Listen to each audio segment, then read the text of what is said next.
Hello students, welcome to my YouTube class. Today I am going to start chapter 10 of English grammar of English 1, sentences simple, compound and complex. Now this is a very short chapter and I will complete in a single class. Please open page 84 and today I will continue till page 86 and finish the chapter in a single class. Now see, earlier we have read about the different types of sentences: declarative, interrogative, imperative and exclamatory. Now each of the sentences type is used for a different purpose.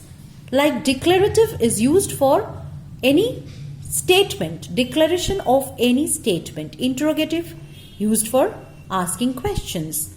Imperatives used for giving orders, commands, suggestions, advice, like this. And exclamatory is used to express sudden feelings, right? So these four types, declarative, interrogative, imperative and exclamatory, these four types of sentences are used for different purpose. But in this chapter we will read about the three types of sentences: simple, compound and complex, and that is on the basis of the structure of the sentence. Let's see. See, type of sentences: simple, compound and complex. The first one is simple.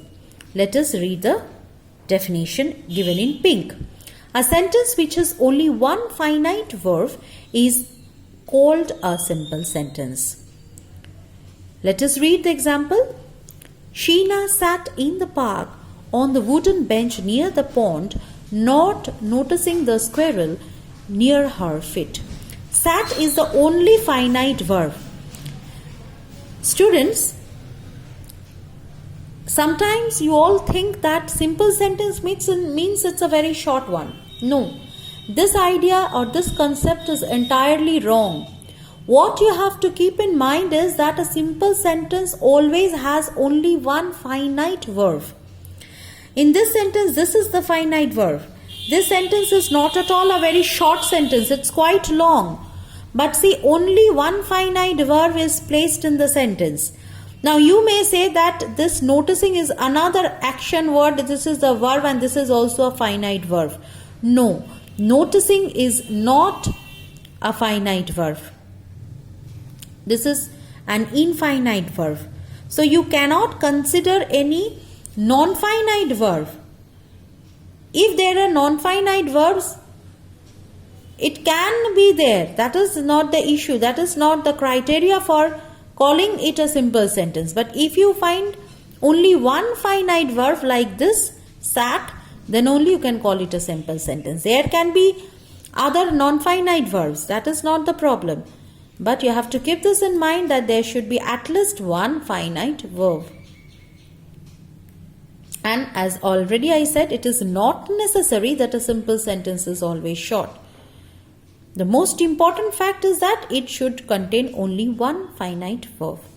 See other examples. Sheena and Neha sat in the park. Two subjects are there, no problem. But in the sentence, in the entire sentence, we find only one finite verb, sat. Sheena saw a squirrel and a sparrow. Two objects are here. But how many finite verbs? Only one. That is saw. So therefore we can call it a simple sentence. Next, compound sentence and coordinate clause. Sheena sat in the park and is a conjunction. And the children played on the swings. See, this is one finite verb, sat, and this is another finite verb, played. The two parts of the sentence is independent of each other. But this two part is linked with the help of the conjunction and. So these two parts are added with the help of the conjunction and. But these two parts are independent of each other and they are having more than one finite verb in the sentence. This is one finite verb, this is another finite verb. So together it makes two. So let us read about the definition of compound sentence on page 85, you see, in pink. A sentence which is made up of two or more principal or main clauses is called a compound sentence. The clauses of a compound sentences are called coordinate clauses. Now let me explain this. The sentence which you have read, that on page 84, Sheena sat in the park and the children played on the swings. Sheena sat in the park is one sentence. The children played on the swings is another sentence. These are the two principal or main clauses. And these two parts are joined with the help of the word and. And is a coordinating conjunctions. So their principal clauses means the clauses do not depend on each other. They are absolutely independent of each other. And what are the coordinating conjunctions that can be used in compound sentences? Like as well as no less than, but, still, yet, or, only, for, so, therefore, and so on. If a compound sentence consists of two clauses and the subject of both the clauses are same, the second subject is usually not mentioned. See the example. Sheena sat in the park and she read a book. So both the parts of the sentences are telling about the same person, that is Sheena.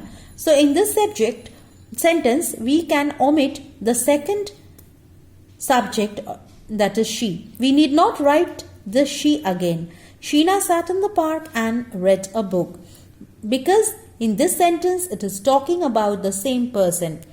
But if different persons are mentioned, then you have to mention the second subject here. But as in this sentence it is referring to the same person, Sheena, both the activities are related with the same person, therefore we can omit the second subject. Next is complex sentence and subordinate clause. Let us first see the example. Sheena sat in the park because it was pleasant. So the second part, because it was pleasant,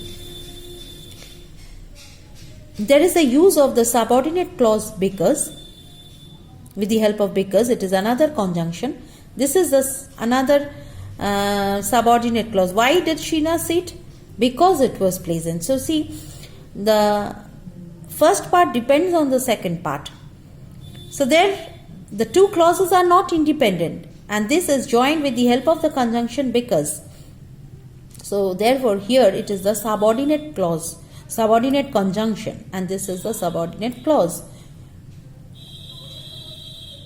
You see the definition in pink, a sentence which is made up of a principal clause, one main clause, important clause, and another is a dependent clause, subordinate clause. Then it is called a complex sentence.